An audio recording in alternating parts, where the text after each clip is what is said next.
Going there, everybody, it's Mr. Zen over here bringing you guys a brand new Tower of God chapter discussion. And for today's segment, guys, we're going to be talking about is chapter 355, season 2, episode 275, folks. Yes, Rachel is definitely getting more screen time as we're actually witnessing in this actual chapter, folks. She definitely got a lot of screen time as she actually is finding out the actual truth within the actual hidden floor, folks. Or I should say, the hidden floor within the hidden floor, folks, which is very interesting because they're definitely going in a very full-on Matrix kind of theme going there. Like, oh, now that you guys found out the hidden floor, did you guys know there's another hidden floor you guys didn't even think about? And personally, I found that very hilarious because of the fact that I'm like wondering how many hidden floors are there gonna be, but more so on the fact that the way I kind of saw this actual arc was more so on the fact that like they would traverse. Each of the characters would traverse down so many floors within the actual quest themselves they actually have to accomplish, but no more so the fact that the quest that Bomb and Kun and the others that are actually doing, that is actually, it's actually all planned out. Those quests are actually fake, as they were stating in this actual chapter.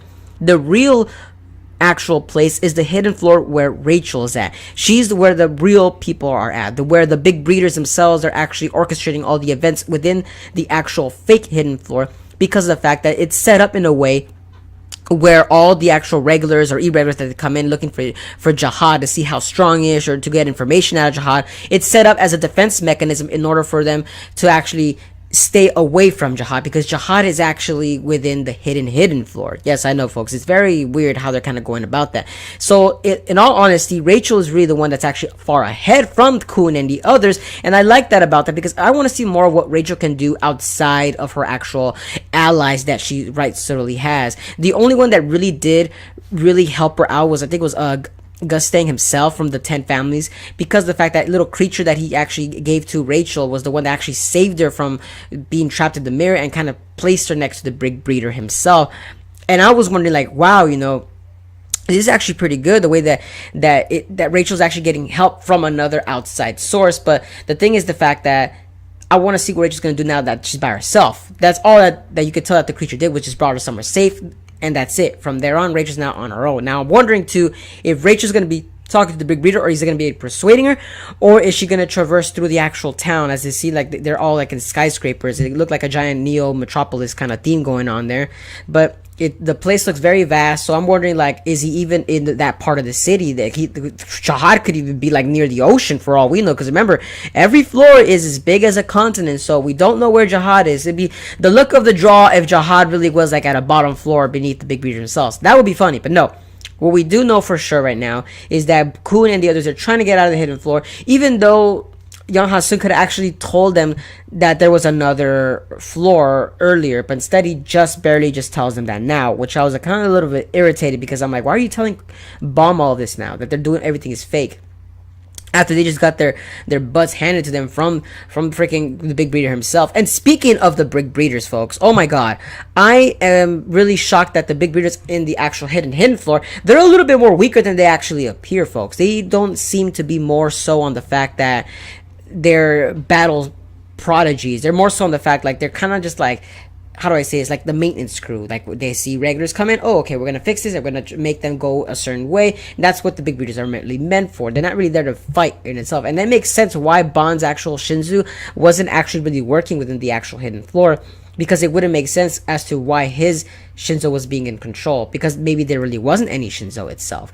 Maybe in that hidden floor they really, their minds are probably trapped. That's my really theory in itself, that's to why Bomb himself feels kind of helpless there, because the fact that they're all probably trapped within that actual virtual, and Rachel's the only one that really wasn't really trapped. That's the way I kind of see it. I'm hoping that really is the case, because that's the only reason why I kind of see Bomb actually really losing at the end games itself, and they're trying to escape. It's kind of like a Matrix theme. They're trying to find the red pill guys. They're trying to get out of this, man. They're really trying to. But nonetheless, though, I want to see more so is, like I said, back to Rachel. I want to see what she's going to be capable of doing. Is she going to be using her own actual abilities to actually not only, how do I say this, not find Jihad, but is she going to be actually able to acquire allies also in this actual hidden floor? Because, I mean, the big beard that himself, he doesn't seem like he's a fighting type.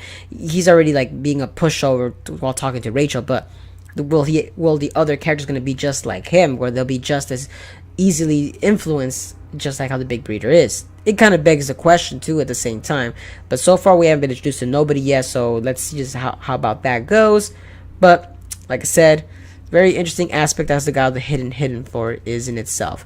Now, last topic I did want to mention is the fact that, like, it's interesting that SIU really focus heavily on the actual data people. Even though they're data people, Bomb was still trying to save them, but at the end of the day, they're still data people. I was kind of with Kun and everybody else that, you know, Batis and Rose, they're still data people, or are they? That's the question. Because why would SIU focus heavily on Batis and Rose? Are they really data people, or are they people actually trapped within that world, and they're just being forced to be living that dream? That's what I'm kind of curious. So technically, it's a matrix within another matrix. Woo! Very cool, guys. I'm not gonna lie to you. That'd be pretty cool. Like, if SIU goes towards that route, that if like all those data people were really actually real people, but their minds are just being like facing their lives over and over again, constantly being revived every single time. That would be a very interesting aspect to see. And I'd be like, oh, and then Bond comes in and destroys the actual structure that's sent around the hidden floor and saves them in the stages of revolt. And that would be very interesting to see. Woo! I can't wait to see if that was to happen though. But so far we don't know that for sure. But like I said though, it made a very interesting point as to why would SIU, like I said, focus on Rose and Batis. Why would he show that little scene? To me, it wouldn't make any sense. If they were data people, they would not actually have that kind of time span within the actual pages itself. Like I said, it's a lot to think about. Think about it, guys. Think about it. Like I said, though, guys. But let me know down in the comments below as to what are you guys' thoughts on the chapter itself, guys. What did you guys think? Do you guys really believe that theory that, you know, like I said, these data people, they're really not data people, but they're actually other humans, but just trapped within the actual matrix of the hidden floor? Or do you guys think that they're just data people, and maybe they're gonna be in Rose and Batis are gonna be more involved in the later arcs? Maybe that might be the case, like I said. And also, what do you guys think of Rachel's role? Like I said, I just want to see what Rachel's gonna be doing, if that creature really is gonna help her, and she's also gonna be able to influence other the big breeders that themselves are there. I want to see what's gonna be happening with that. And like I said, and I can't wait to see how young Jihad will actually come out. I'm hoping that he comes out in at least 5 or 4 more chapters, at least a glimpse of to what he's really gonna be seeing. But like I said, let me know down in the comments. And as always, guys, if you guys enjoy my content, don't forget to give a like, comment, share, and subscribe for more Tower of God chapter discussions. And as always, guys, hope to see you guys again in the next video. But peace out, folks.